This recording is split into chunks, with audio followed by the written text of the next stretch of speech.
Hey everyone, thank you for tuning in to the first episode of Two Pros and an Average Joe. I'll be your average Joe. My name is Brady Hanna. I'm going to give you perspective as well as these two great pros with me. The first is Jeremy Koling. Hey everyone, happy to be here. I'm going to be trying to show you guys what it's like to be on the road and playing disc golf. And the second is Paul Ulibarri. Hey, what up, everybody? Paul Ulibarri from Sholo, Arizona. Currently reside in Scottsdale, Arizona.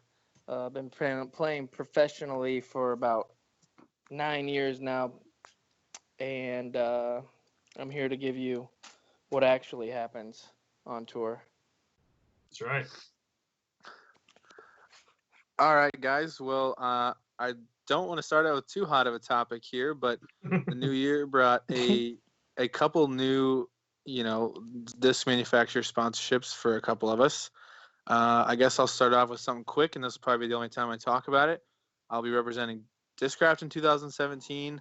I'm a TD of events here in Iowa, and Discraft is stepping up to sponsor my events in a big way, and I'm looking forward to throwing their discs as well. I'll kick it over to Germ. Well, I announced on New Year's Day that I've left Team Prodigy and I'm joining Team Innova, and it's a huge move for me. Took a lot of time thinking about what was going to be best for me in the future, and Innova is my backyard in Charlotte, North Carolina. The East Coast headquarters is 30 minutes from my house, and so some of my very best friends in the world work there, and they've been there for me from the beginning, and I feel like they're going to be the company that I spend the rest of my career with because of the relationship that I have with them, and their business is a business that I really appreciate, and I think we all know that Innova's in the game for forever because they're the marketing giants. So I'm really pumped to be joining a company that is going to be a really big deal for me. So really excited. And Germ, what team on Innova will you be joining? I'm going to be joining Team Star, which is just a huge promotion for me. I'm going straight to the top, which is just kind of really humbling for me, honestly. It wasn't really I didn't really know where I would fall in the team, honestly. Even with the major win at the USAGC, I didn't know that would propel me right to the top. It's a pretty exclusive team, and to be considered a part of that was when I talked to Jonathan Poole, and he told me that was a no-brainer. It was pretty surprising, and also, like I said, it was really humbling. Yeah, honestly, from my perspective with that, I think that when Jonathan says it's a no-brainer, I think that's the way everybody pictures you, Germ. So don't sell yourself short on that. Appreciate that. Yeah, I think just to come off a couple things off the top of my head, you won Rookie of the Year. You've won 2 national tours, one being the Memorial, which could be argued as the biggest national tour at the time, and then the Vibram, which could also be argued as the biggest national tour, and then you won the USDGC, which could be argued as the biggest, most prestigious major. So when he says that he's humbled, I think that you're the only one. I don't think that you come across as that type of player. I think people know you're a household name, and everybody would be surprised if you weren't on the top team. I'm sorry, I missed everything you just said. I had bad reception. Can you repeat all of that, please?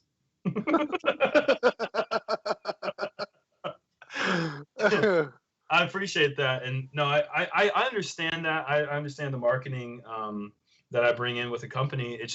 It still is just kind of crazy to me. Honestly, thinking about the journey to get here and thinking about what disc golf meant to me when I first started playing. It's always just been something that meant a lot to me, but never was I in it for. I don't know. I guess I had dreams of being a sponsored player and a household name, but I never really. I don't know. I still look up to the guys that were there before me and that are still like doing really well. And like, I know that to most of disc golf, I'm that guy, but I still have a lot of admiration and respect for those other guys. So I don't know. I have a hard time like thinking about where I belong on a certain team. You know, I think that's better suited for other people. But I do appreciate the words. It means a lot. Absolutely, and you need to keep that, because that's what makes you so presentable to everybody. And it's like they can come and walk up and talk to you whenever, because you're so inviting in that way. So that's a big part of being you, Germ. Well, you know, do that. You know, like I said this last night on a different podcast. If you see me on the course, come talk to me. You know, I probably will make fun of you after you walk away. You know, probably judge you on your physical appearance and the discs that you throw. But oh God, please talk for a minute. So that'd be fun for you, probably. Yeah, I mean, for the people that actually know you, like me and Brady, we know that that's all bull. And your true colors, you just told everybody exactly how. That's the true side that you don't get to see, is that I'm actually Big Jerk. Big Jerk was my other nickname that we almost went with. Ended up going with Germ instead. We were gonna go with 2 pros and an average jerk. And Paul, what about your big move, buddy? Yeah, my big move. No, I actually signed a 2-year contract with Prodigy Discs. So, awesome. I was really happy to get a good offer for them, and I'm gonna be pumped for 2017. I'm really happy with what I have in my bag, and going forward, I know that I'm gonna be taken really good care of, and like I said, I'm excited. I'm excited to compete at big tournaments next year. Excited to compete at the majors and try to bring a couple big ones home to Prodigy. I don't know. Right on. I don't know what you have on the list, Brady, of what's on the next topic, but I feel like I want to quickly talk about how a lot of what I've seen on social media this last week has been a lot of craziness about what's wrong with Prodigy. Why is everyone leaving? And that'd be not a bad idea to touch on. I want to say my piece on that, because obviously everyone is, we're all in tune with social media. It's a huge part of our game, and it's the most important way for us to get information out there. And it's huge for us for promotion. And, it's just a great source for all of us. Unfortunately, there's a lot of, just negativity and rumors that go on out there, which is to be expected. And I kind of want to put an end to those rumors about Prodigy, like, being doomed. They're not at all. I mean, if you've seen the numbers in disc golf and you see the way that Prodigy has improved each and every year, then you wouldn't say that. And if you would go to Europe and you'd see what Paul and I have seen over there in Europe, and see the fascination, the excitement for disc golf, and specifically towards Prodigy, you would certainly not think that, because it's growing so fast over there. It's in all the windows, the front windows of huge athletic stores, like stores that are essentially the Dick's and sports authorities of Finland and Estonia. It's in their front window, and Prodigy specifically, and Discmania, and all sorts of disc golf products. And the future of disc golf is bright, and the future of Prodigy is bright. And I think people need to stop associating people leaving because of their own best. My best interest was with Innova for many reasons I have for myself. And, Paige had her reasons, and so did Zach. And Kobe, honestly, there was, some people that left this year, but of course they're leaving right now because it's the end of the year, and that's when contracts are re-signed. Yeah, those are all good points. And I think one thing that people need to realize is we're professional athletes. That's what we get paid to do. So leaving to go be a professional athlete to another company that's going to be a better fit for you, that's what you have to do as an individual. And I think a lot of people want to put a precedent in being loyal to this company, which there is something about that, to be loyal to a company. But at the same time, we're individuals, and we have to be treated as such. Do you agree?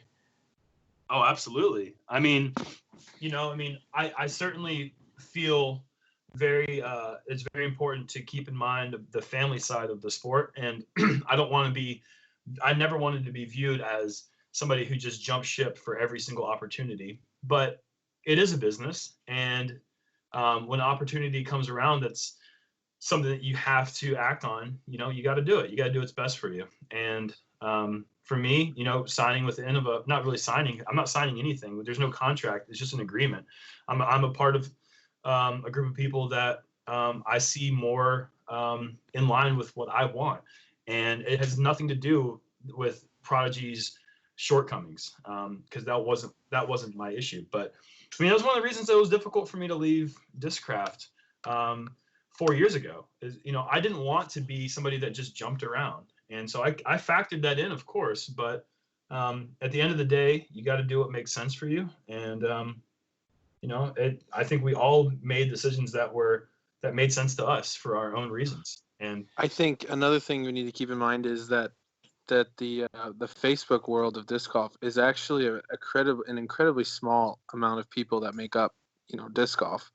And right now, with the end of year, the perception of Prodigy on Facebook alone, if people had heard about this and they weren't on Facebook and it hadn't spiraled and so many posts and all that, it's really not even a non-issue. I mean, it's just the timing was unfortunate, and then it's with the rumor mill, it just spiraled. And right. I don't think that's an accurate representation of how a company is doing. I know being on Prodigy the last 2 seasons that there's always been rumors about how it's been going, and I've seen firsthand how strong Prodigy business has been with the market I was doing, all over the Midwest and some of this Kansas and Wisconsin and stuff like that, and there was a ton.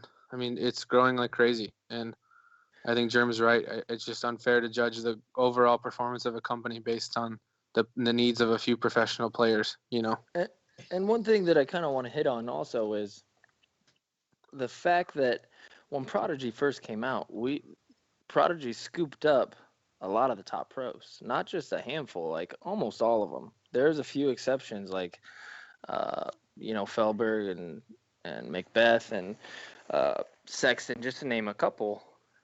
But for the most part, there was a lot of the top 10 in the world, correct? And at that time, there were no contracts. There weren't a lot of people getting paid. It was all bonus. And Prodigy really changed the game to where now people will leave because they're getting offered better than what Prodigy was giving them, or maybe they weren't happy. But because they're leaving is because the game is growing. That's why people are leaving, because they have an opportunity that wasn't there before. Okay. And that's a product of the sport growing, of the game growing. And that's not a product of Prodigy doing bad. In fact, we're doing extremely well. Don't forget about the nice list of names that we have on the roster still. Will Schuster's a 5-time major champion, a former number 1 ranked player in the world. Kayla Visca's won over 100 PDGA events, I believe, across the Midwest and the world. We have up and coming players like Chris Dickerson, who, in my opinion, is going to be competing for major championships in the future. He's the truth. He is absolutely. I'll tell you right now, from my neck of the woods over in the East Coast, he is positively obnoxious. Like, he is that good. I love the guy. He is funny. He's humble. He's not easily. He's got a strong mind. There's nothing that's going to distract him, and he's got a really good sense of what he's doing out there. He is the future. Chris Dickerson. If you don't know the name, he's going to be. You will soon. You will soon. The guy's really good. Yeah, and not to pump myself up, but I'm not going anywhere, and I believe I'm pretty good sometimes. So when people don't forget about those names, because they're still here, and you can't putt though. Yeah, I know, dude. Oh my gosh, I had this will make you guys laugh. A couple days ago, somebody posted Paul Ulibarri looks like Shaquille O'Neal putting when he putts, shooting free throws blindfolded. Oh, that's descriptive and harsh. Are you denying the accusations or what? Oh my God, I like that thing so fast. I think Oh. Shaq had a better free throw form than really was recognized, Paul. So Charles, don't take that as a dig, really. I wouldn't. I didn't, man. It was the best one that I've heard in a while. I always say the same thing, man. People want to knock on my putt or knock on somebody's form or do this, and they're watching from a computer screen. They're watching us on second and lead cards from a computer screen, and you're gonna try and judge the way that we got there. Well, I mean, hold come on, on, can man. I say something, Paul? I've actually seen Yeah. you putts in person, though. I know. Hey, honestly, that's very true. Paul gets the disc into the basket in fewer strokes than all you keyboard warriors out there. So just watch what you say, because he's going to win a major championship before you know it. And, then you can talk about how bad his putting is when he's holding up his major trophy title.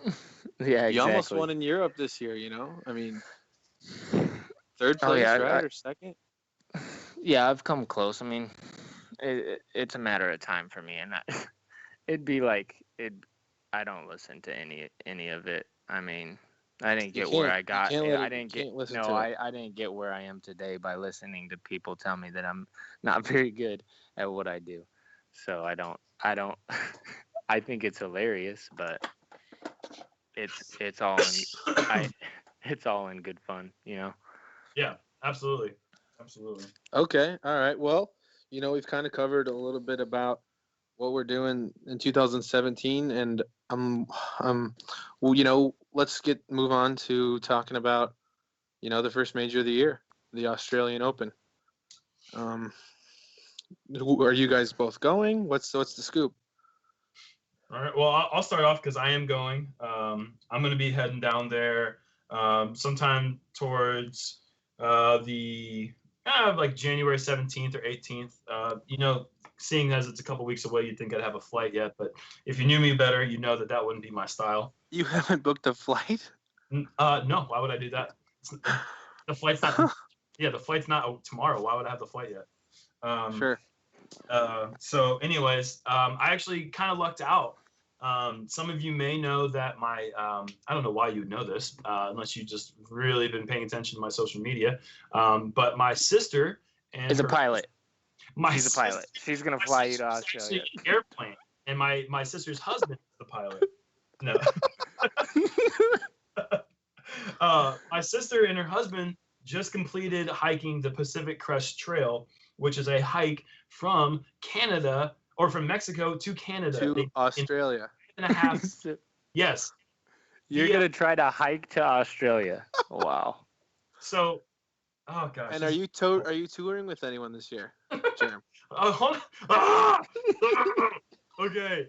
They met a guy who's from Perth, Australia. Okay. And not only did he offer to house and chauffeur me back to the course, he's also going to caddy for me, and he's a friend of the family now. So I kind of got really lucky in that one, and so I'm really excited to go to a place where everything is trying to kill me. Now, you mentioned, Jerm, that Cody Bradshaw was going to tour with you this year? Yeah, well, maybe. Depends on if he shows up. No, he's we had talked about that last year, Green Mountain, and he's gonna be in the road with me, and so is Austin Turner, which was a more recent development. Okay. He decided that he was done with school for now, and he is one of those kids that when you're around the game for a while, you see different talents, you see somebody with an it factor. And that's Austin Turner. Like I knew from the very first time I saw him play that the kid had a special ability, and he's been getting better and better. Last year he beat Ken Climo in an A-tier in Florida, which that says everything you need to know right there. So the kid's an up and coming player. He's sponsored by Discraft, and he's gonna be on the road. And they're both just really, really funny guys. And but yeah, we're gonna be touring together in my brand new Venza. It's a 2011, but I'm that's brand spanking new. It is. Yeah, fresh off the lot. Miles. That's not bad for me. Man. Going from a '05 Malibu. And Paul, what about you? I know you've had some circumstances you've been dealing with. What's going on? Yeah, no, I'm actually battling a knee injury right now. I had to pull out of Australia, unfortunately. I really tweaked my MCL on my left knee, and rehabbing and kind of going through a couple things, but it's getting stronger and stronger. I'm gonna play a tournament here in Arizona, hopefully a week before Australia, and kind of test it out. But I'll be ready by the Memorial, is what I'm hoping, or Gentlemen's Club, and I'd rather go into those tournaments 100% than try to risk injury on a big course like the Australia Open. Now you'd mentioned a little bit in the future. I have to ask: are either of you declaring for the NFL draft?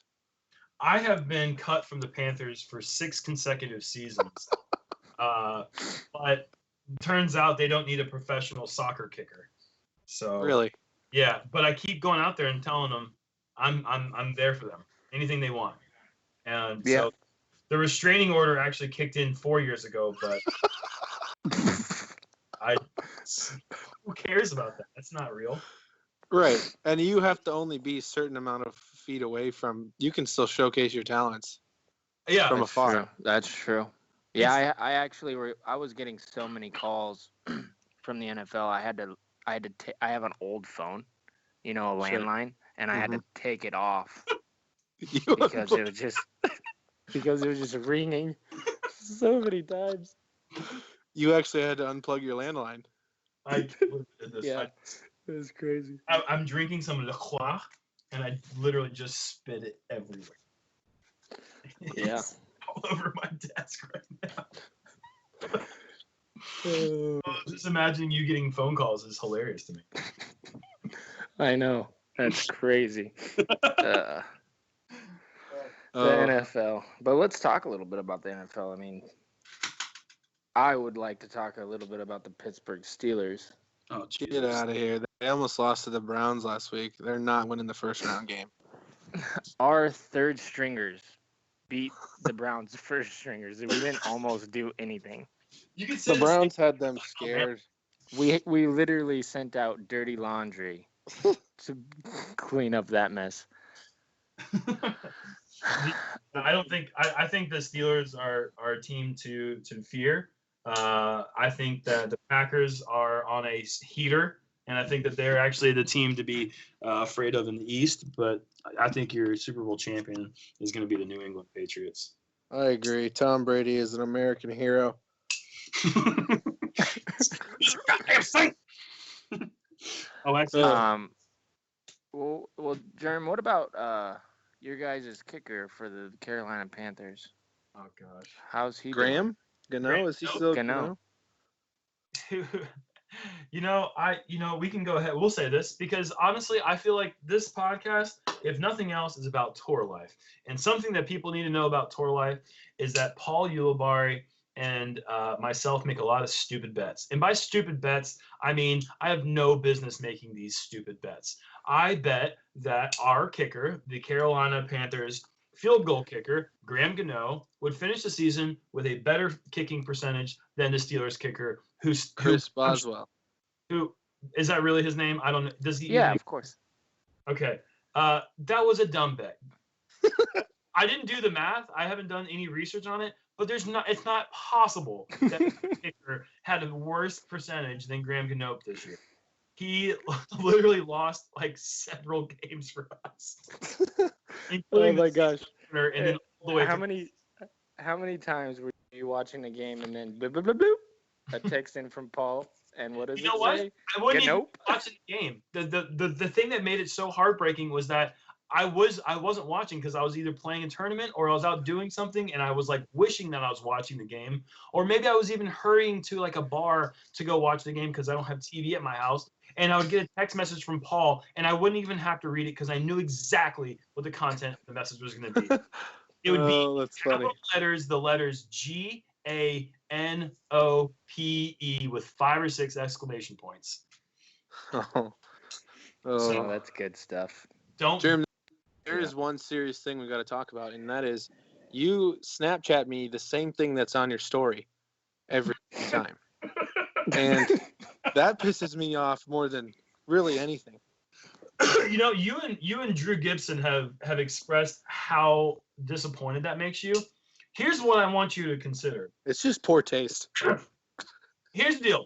Don't look at my stories or don't open my snaps. But if I send you a Snapchat, you're one of the few people that I thought about in my head. I specifically picked you out because I thought that you would appreciate it. If you But just then you shared it with everyone, so it's not as special. Yeah, that's not true at all. Actually, you dug yourself a big hole right there, buddy. No, because I don't care if everyone else sees it. I want them to see, yeah, this is going on. But I specifically wanted you to see it. Or just see it twice. Twice. He wanted you to see it 2 times. That's how much everyone else gets to see it once. You get to see it twice. Every time I open one, I'm like, did Jerem spend 6 hours drawing something on his phone again? And I was like, yes, he did. That's awesome. And then I look at your story, and it's the same thing. It's disappointing, Jerem. You know what? Here, what I want people to do, I want all 6 of our listeners tuning in. I want them to vote whether that's cool or not cool. Like, that's not cool. I don't care about your perspective. You're not a listener. I want one of our great fans to one of our original fans, if they've made it this far into the podcast, I want them to. There's no way anybody's listening right now. No, all right, look. If you vote, if you've made it this maybe my mom. Maybe. As Pat. I'll add on Snapchat. Okay. Wait, I didn't hear that, Jerem. You're gonna add fans on Snapchat who can listen this far, and then they vote. You got it. All right. You send me your name, and I will add you if you've made it this far, and you think that what I'm doing is right. You know, if you don't want to be a part of that, then don't send me your screen name, because I don't want to be a part of that life. Oh my gosh. That's the way it goes down. That wraps it up, guys. Thanks for tuning in to the first episode of 2 Pros and an Average Joe. I want to give a warm thank you to Jeremy Koling, Paul Ulibarri for tuning in, and you, the listener. Catch us next week on Friday. Here's a couple of final thoughts from Jerm. I just want you to make sure that if you believe in your heart that I'm right about the Snapchat incident, that I want you to send me a message and we will connect and we will be friends. And I don't think that Paul and Brady are right, and I think that I stand by that. So thank you very much for tuning in, and look forward to joining you guys next Friday and giving you a little bit more of the perspective of the tour life. Paul? Yeah. Thank you guys for tuning in. I look forward to next week, and let's keep this going. Let's grow it.